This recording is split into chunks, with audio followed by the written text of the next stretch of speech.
wildlife biologist Eric Orff with my Fishing and Wildlife YouTube channel, and I keep, for some reason, running out of battery power. But I'm here with Andy Timmons, the current New Hampshire Fish and Game black bear biologist. So we're talking black bears today in New Hampshire, and we were just talking about getting probably close to wrapping up about this season. The other thing I wanted to ask him about was I would say it was in the 90s. When we started growing the bear population, we kicked off a whole program called Something's Brewing in New Hampshire with bumper stickers and mugs and had a painting done. And anyways, have we trained the people well enough for that program, or is it still ongoing? What's happening?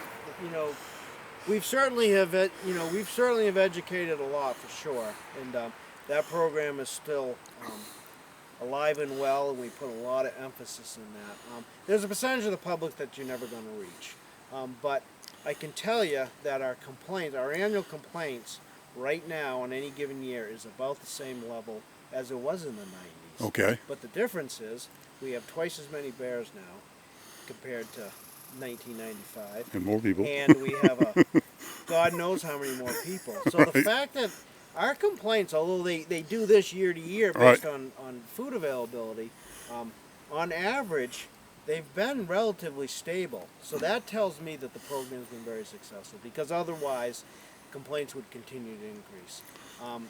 We have a cooperative program with the USDA Wildlife Services.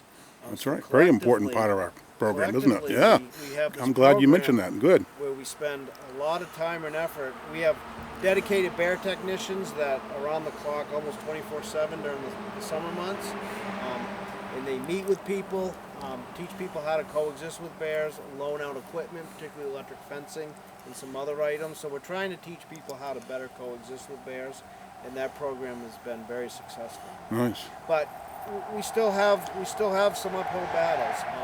Chickens remain a big issue. A lot of people have chickens. Oh, everybody's got chickens now. Oh, yeah.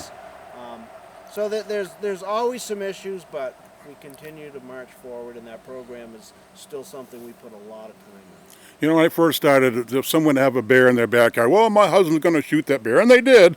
And it used to be, well, you know, we got to get rid of this bear. And finally, you know, after several years of the education, it was, well, you know, a bear came, and my bird feeder was, I told my husband, I got to take my bird feeder. So the problem went from the bears to the people, right. But it took like a decade of education to transfer the whodunit to the source, to the people, because they were not acting right to live with bears. So, right. So you know, we still deal with that to some degree, but you know, as generations have changed, people have learned to understand that bears and other wildlife are part of our landscape, and they're going to be here, so it's going to be up to us to be more responsible. Absolutely. So I think that mentality has certainly grown. Great, right. All right, anything else we need to talk about bears? Bears, we got lots of bears, more bears. I tell people, I think I did this at one of our staff meetings. I said, well, you know, we got a bear in every bird feeder. We got a moose on every highway, a deer in every garden, and a beaver in every ditch. It's the best and worst of times. Right. And when I started at Fishing Game, none of those were true. You know, That's we had right. 40,000 deer. We had 25 or 30 moose, and beavers were actually protected until the 50s. But then, even in the 60s, there was a limit of how many you could take. So, and beavers had just come back I moved from Maine to London in '62. All the beaver ponds were new.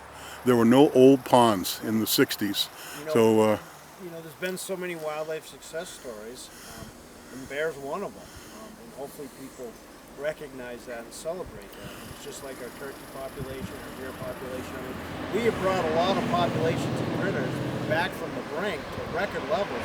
You know, hunters and wildlife watchers today, they don't know how lucky they have it. I mean, it's pretty easy to go out and see the critter you're seeking.